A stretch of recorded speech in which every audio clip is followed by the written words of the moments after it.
Well, I met Rich in 2017 when I joined Independence, and it was really interesting. I mean, I found him to be a very friendly person, a very welcoming person. I had the privilege of first meeting Rich when he was a physician out in Lancaster County.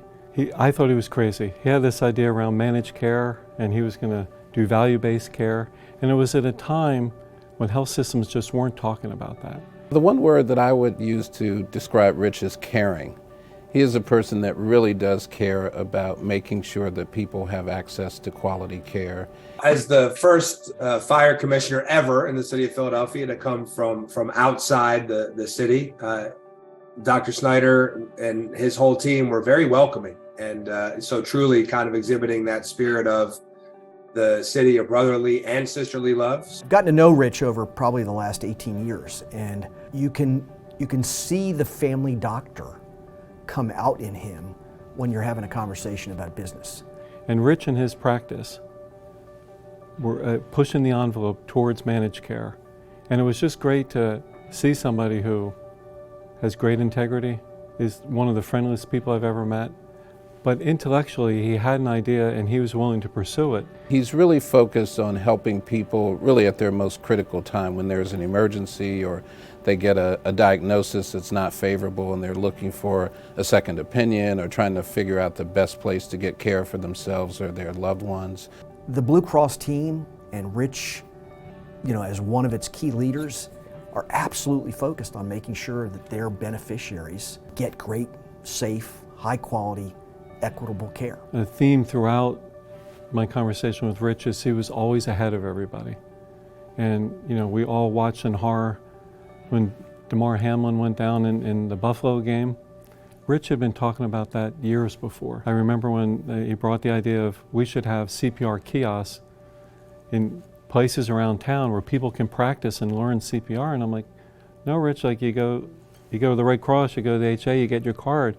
He said, no, there's a different way. Rich has been a real champion for the work around CPR, making sure that people get access to training, and he recognizes that the more people that we can train in CPR techniques, the more lives we can save. Rich is a guy with a lot of integrity, but that doesn't do enough justice. He's a guy that is passionate. He's a guy that is fair. He's a guy that is respectful, and he's a guy that cares a lot about people. I think Dr. Snyder has exhibited that in everything he does to help address health disparities in our communities, to help address the challenges of sudden cardiac death. And it's that mindset of innovation and pushing forward. So we were proud when we had the second CPR kiosk in Philadelphia installed in our Perlman Center. And I go down to lunch and I see people practicing. Not just health professionals, but visitors, patients. Philadelphia will be trained and ready to go because of his innovation and leadership. I think that's one of the reasons he's so committed to the American Heart Association.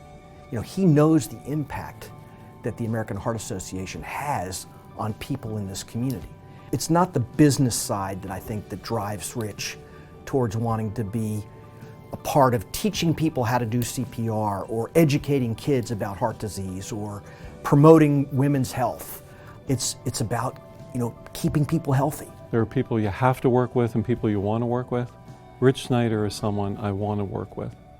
You can negotiate with integrity. We can get things done if we trust each other, assume positive intent from each other, and I think that's what Rich taught me, and I think that'll be his legacy in Philadelphia. He pushes people to understand that the issues about heart disease and stroke are not just the responsibilities of doctors and hospitals and health systems and insurance companies, but it really is all of our responsibility. Rich, congratulations on winning the Heart of Philadelphia Award. No one deserves it more. I'm so proud of you, and I'm pleased to call you my friend. Rich, congratulations on receiving the Heart of Philadelphia Award. I've come to know that you have a big heart, you're a caring person, and I think this award really is fitting for the person that you are. Dr. Snyder, on behalf of the 3,000 women and men of the Philadelphia Fire Department, I cannot think of anybody who deserves more of the Heart of Philadelphia Award than you. So congratulations and thank you for all you've done for our city. So Rich, first I say congratulations. Second, I say thank you for first to your wife and then to your kids, for sharing you with all of us. And so on behalf of all of us, I want to thank you and I want to congratulate you and all of the other honorees for the impact you've had on this community and the impact you've had on individuals. Congratulations. It's a humbling moment to be individually honored for something that took a team to achieve. I really wish the entire team would be up here with me. We are not done. We have a long way to go. We can do better. We must do better. We must invest additional resources in CPR training.